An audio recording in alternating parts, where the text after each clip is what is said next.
We are the Association for Child and Adolescent Mental Health, or ACAM for short, and this is ACAM Learn. Hello, I'm Clara Faria, an ACAM Young Person Ambassador, and in today's episode I have the pleasure to talk to the Associate Professor Thomas Gargot. His research focuses on technology applied to mental health, and in particular applied to children and young people with neurodevelopmental conditions. Mr. Gargot is also the winner of the 2024 ACAMH Awards in the category Digital Innovation Award for Best Digital Intervention. It's a huge pleasure to have you here today. Thank you so much for making the time. Can you start with an introduction?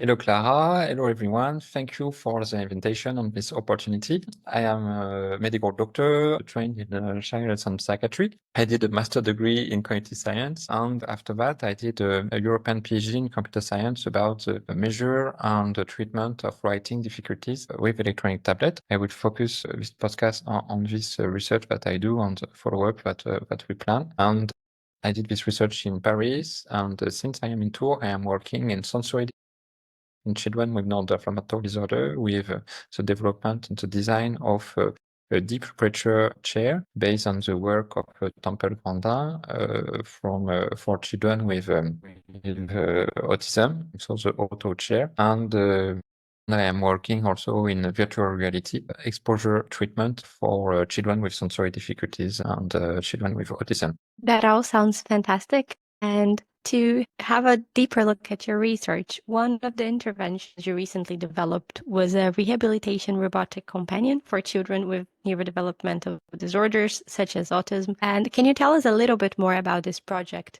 So, like everyone knows, research is a teamwork. In École Polytechnique Fédérale de Lausanne in Switzerland, they developed a robot with dysgraphia, with writing difficulties, and an interesting scenario, motivating scenario in which a child was asked to teach a robot how to write. And so by teaching the robot how to write, you need to give feedback to the robot, you need to correct your own handwriting, and you are motivated to see the improvement of the robots, and so you are motivated to improve your writing. This system was called the protégé effect, in which you have a little protégé that you want to improve a little student, a little pupil. And it was very motivating for children because it's like there was a robot who was even worse writing than themselves. And so for self-esteem, it was very good, and they felt responsible for the robot. So it was a very good proof and principle that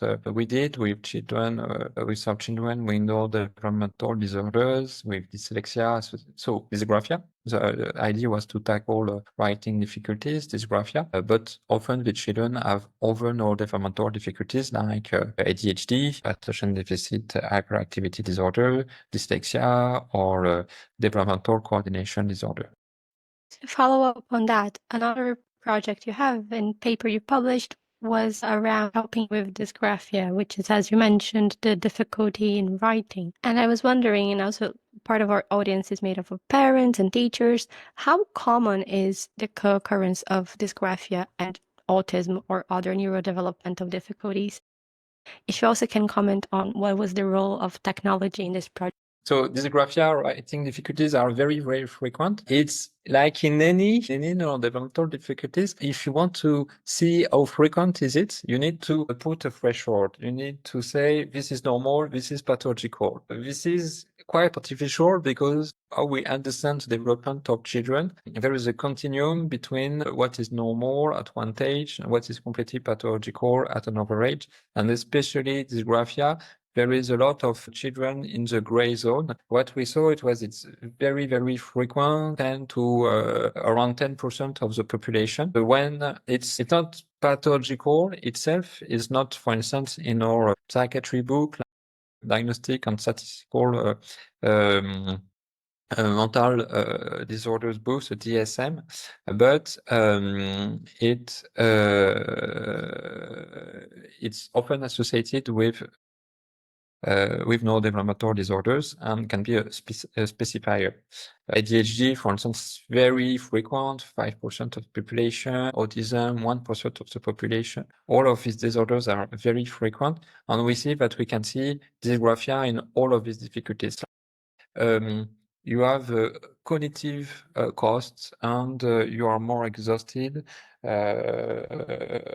because you have to tackle a lot of information, motor information, or you handle with space, visual spatial difficulties, or your knowledge of letters. If you have dyslexia, it's difficult, and these disorders can be associated. So we can say, yeah, around 10% of the population, but it's quite arbitrary to give a prevalence and quite complicated, not completely consensual.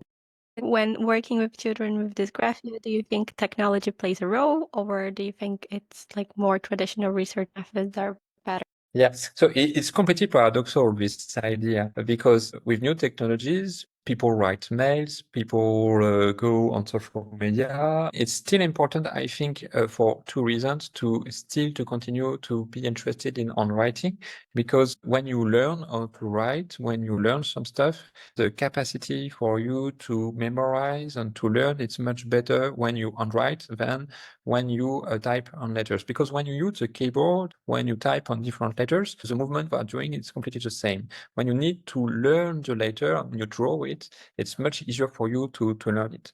So it's still important, on a cognitive point of view, it's still important to know how to write and to know your letters. In some children, it's too difficult. It's not possible to invest too much time in education. It's too costly, it's too tiring, and so it will be very important to replace it, for instance, by using keyboards, but also to do oral revision. And you mustn't be too much obsessed with handwriting education, but handwriting in typical development and in a lot of children in the gray zone can be very useful to better memorize the different letters, the alphabet, and to better memorize what you need to learn when you take notes. Handwriting is also very important. New technologies are also very important for handwriting, because when you write on pen and paper, then you have only the result. What is written, and is it good or not? When you write on an electronic tablet, what is interesting is that you can record a lot of information, a lot of data. You can record the position of the pen, you can record the tilt, you can record the pressure. And from this data, you can describe what is happening 200 times a second, how the tilt, how the pressure, how the position is changing through time, and you can extract a lot of information. For instance, the mean of the speed, how much lift of your pen you have, and this really allows to characterize very finely on writing, something which wasn't possible at all when you handwrite on paper. From all of these features, all your data that you extract from handwriting on tablet, you can do a lot of games, a lot of serious games, a lot of exercise. You can exercise your tilt. You can exercise how much you need to lift your pen or not, exercise your position, visual spatial abilities. So it's open a new world of re-education and a serious game based on the training on this feature. That sounds super interesting. I never thought actually that you could recall so much information out of a tablet, how the child writing is going. And I know that to develop this kind of project and this kind of technology, you ended up involved in the creation of a startup, Dynamis, and that startup was in partnership with another researcher, right, Dr. Soborn. And I wondered if you can talk about the process of working together with these companies and how can we optimize this relationship between academia and industry? Yeah, it's great because, in fact, electronic tablets like Wacom, or even some electronic tablets like iPad or other tablets can be found on the market very easily and are not a medical device, complex medical device that you could think of when you think about education. It's something that is already in the market and easy to use. So like I said, there was this a prototype of dysgraphic robot, so something coming really from a robotic lab in a teaching environment, I would say, because The professor, Pierre Delambourg, the head of the lab, is a professor from primary school as trainer, as training, but also a professor in computer science. And he was very interested in about how we could use computer science to improve education. From this, we arrived at the same time with Dr. Thibaut Hasselborn, who was trained as an engineer in computer science, working together. So me trained as a medical doctor and he trained as an engineer in computer science to understand how we could extract all these features from handwriting on electronic tablets, and if we could use these features to better describe and to better see if we could automatize the writing difficulties assessment on electronic tablet, like a screener of dysgraphia based on electronic tablet. So it was like a large database assessment of different handwriting samples on electronic tablets. But, there is this idea as medical doctor to at the same point, at the same time, to be able to better describe, to better understand what's happening, but also to suggest new opportunities for treatment. And there was already this idea of learning by teaching effect. You teach a robot how to write, but we found that we could use these tilt features, these pressure features, these position features to do a lot of serious games that could be useful for children. The cost of having a robot is quite complicated, so we replaced the robot by an avatar, like a robot inside the tablet directly, so it's scalable. So I continued in academia and come back to more clinical activity as a main activity. And Thibaut continue to improve the accessibility of his work by transferring all this lab work to something that was much more usable on an iPad application that could be helpful for anyone, and continue in the more economic and the startup world. So they were able to collect, to get some grants and to begin really to construct the product. So we showed that there was a lot of interest about that. It could be complicated to completely validate how this software could be proven to be a screening technology, a screening procedure that could be in main routine, that could be as good as or even better than the gold standard that you are using in France at the moment, a BHK. And the BHK is a method in which we only ask a child to copy a text on pen and paper. To do it was validated, was disseminated, but now we can, like I said, record a lot of data, position, pressure, tilt data, and we can be much finer. But we need to really confirm it on iPad with this app and confirm that this app would be useful for education. And so it needs some evidence-based medicine research protocols that can be easy to run, and we are still looking for funding to confirm that we can screen and re-educate dysgraphia with this software. So you need to tackle different challenges. You need to tackle the need of a doctor to be able to prescribe something which was validated. You need to tackle assurance companies of health that you have proven the efficacy of a device. You need to prove to institutions that you validated this new method. And at the same time, you need to have a sustainable, motivated startups. We want to invest time and energy in this field and to adapt the product to the end user, to the children, to the family, to the teacher, to have something who is really fits the needs of the society and the children with dysgraphia at the end. You mentioned screening, and you mentioned also scalability and making sure that like the intervention started with a robot, and then you adapted this model into a tablet, which is something that is much more scalable, as you said. And I was just wondering, and now you said you're on the stage of getting funding for trying to get funding to really test it and see the efficacy at a randomized controlled trial. And I was wondering, which is already kind of an implementation stage, right? And so, what are your future plans to, implement this intervention, this app for dysgraphia, and what are the challenges around implementation? Next steps, we are preparing a European project and transforming healthcare system grant proposal with zero objective to describe how we could to validate or we could detect dysgraphia with electronic. So there was a lot of work done in France, but it would be interesting to confirm also it's in different languages because the app is already working in French, Italian, English, German, and Spanish. For the moment, only on Latin alphabet, but it will be possible in future if there is interest and if there is a resource to adapt it in different alphabets. So we want to better understand what is the implementation of what is possible at the moment. What are people doing? In France, it's very difficult to find resources for more severe difficulties. And so when you have only dysgraphia, it's not a care priority, and a lot of children with only dysgraphia don't have so much support and so much care. So it will be very interesting to have this new opportunity for these children and to have also opportunity for these children to maybe understand there are no developmental difficulties because they could have different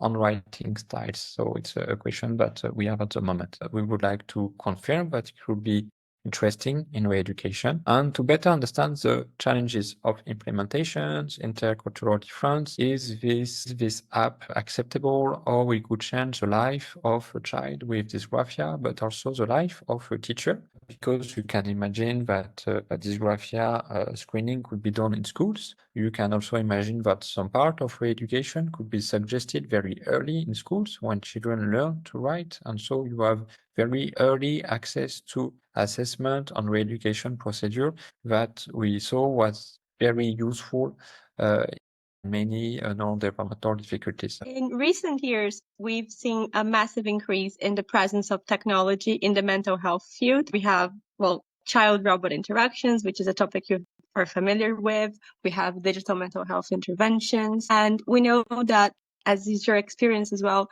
lots of times to be able to make those interventions feasible, we need to work with mental health software developers. And I just wanted to ask you, what do you think are the main challenges of working with those companies and working with software developers to bring all those amazing research projects to life? In fact, under it's any problem of research, we underestimate the complexity of what we wanted to do. But now it's, for me, quite clear that we are different steps when we want to develop new technologies in healthcare system. The first step is to understand what is the treatment gap, how much we need to put energy to treat an unsolved problem or a problem which is a real inevitable problem. A lot of engineers can't know what we want, what we need. They have new technologies, they are ideas, but to really understand what could be done, what are the everyday challenges, we need professional, healthcare professional for that. After that, we need, as soon as we have an idea, we need to think about a user scenario. How I can use a new technology in a specific user scenario, in a specific setting. If this technology is feasible, when it is feasible, can I begin a design on how to have a user-centered design approach to really tackle the need from the field? For instance, when we work on the auto chair, we did a 5 iteration, 5 months of the chair between the day hospital and the factory, or we can do the same thing in a lab, really to understand what is possible, how is it used, and to refine each time to really focus on the need from the field.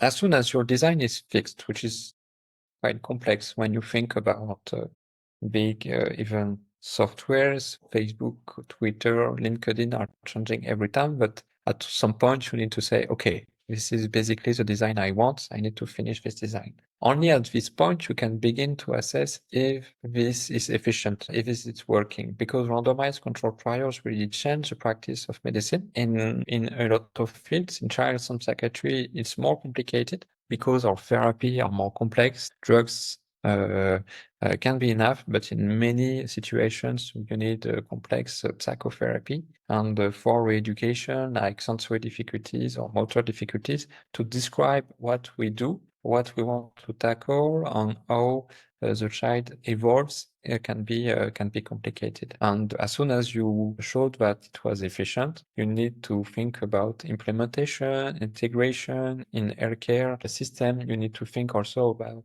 acceptability, the new technology in the field, in the schools, in the hospital. And you have very hardcore engineer problem. You have evidence-based medicine, but you have also all the social impact, acceptability, and implementation issues. And I think it's very important to understand that we need all this ecosystem.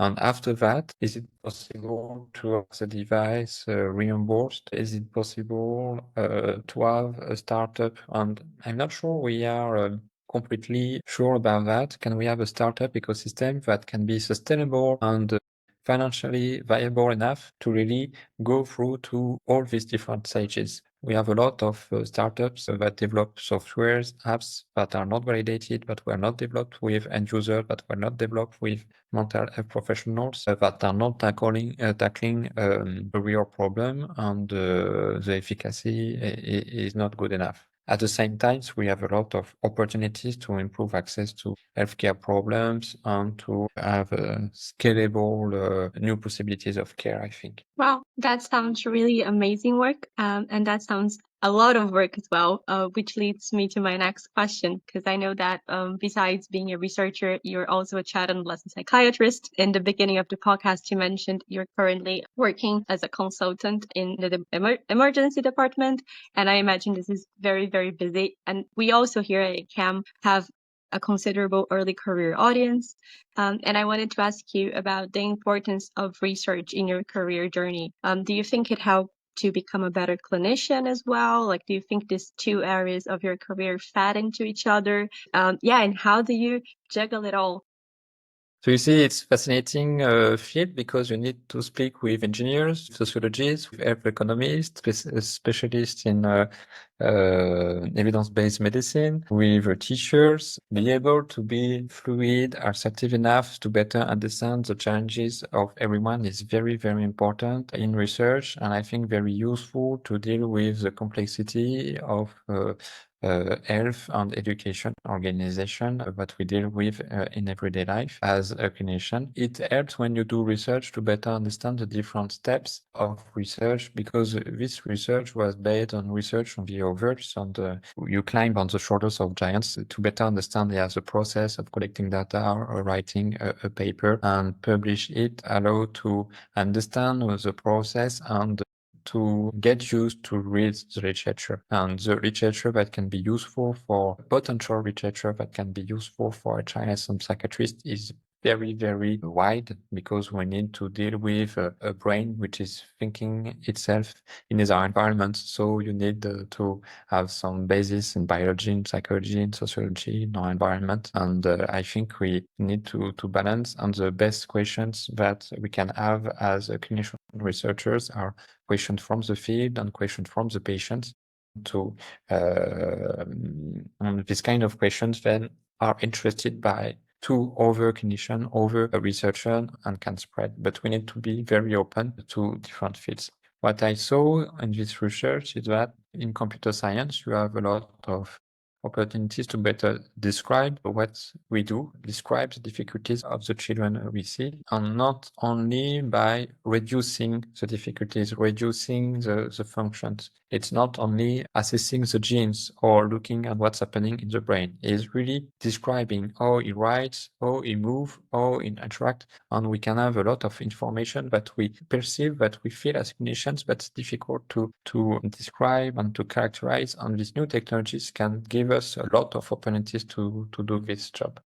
Super interesting, and thank you so much for sharing this experience with us. And going back to your own research work a little, I wanted to ask you, what are your hopes for the future of your field? And can you share with us any glimpses of current research projects you are involved in and you are excited about? So next to be would be to understand if the auto chair what do depression in children with autism is working. So now we know that it was well designed, following a good methodology of design. We are showing by focus group and simulation that it is well accepted, and how we can impact different institutions from the point of view of children with autism, with or without intellectual deficiency, parents and professionals. We have working with more fundamental researchers on understanding how it can work, how it could impact the development or peripersonal space, how we can perceive our body. So for me, it's really fascinating to both understand from the same product, from the same children experience, how is it accepted, if is it working, and how is it working. It's different fields, different methodology. To find a synergy between these different point of view is really fascinating. We are doing virtual reality in children with autism to tackle anxiety and to improve flexibility and autonomy. And we would like to, so we are assessing efficacy, but we would like to add some captors to measure movement, to measure physiological response, to better understand how this exposure therapy technique works, and how we could improve this exposure therapy techniques to improve our care. Well, that all sounds fascinating, and I wish you all the success in your future research endeavors. Thank you so much, Dr. Gargot, for sharing your research with us and for taking the time on what I know is a very, very busy routine to discuss a little bit of your work with us here at ACAMH. And for more details on Dr. Gargot's work, please visit the ACAMH website. We're also going to link his website here in the page of this podcast. And ACAMH is spelled ACAMH, and do keep an eye out for other podcasts in the series. Don't forget to follow us on your preferred streaming platform, and let us know if you enjoyed this podcast with a rating or review, and do share with friends and colleagues. Thank you so much. Thank you again for the invitation, and thank you for this prize, and thank you to ACAMH.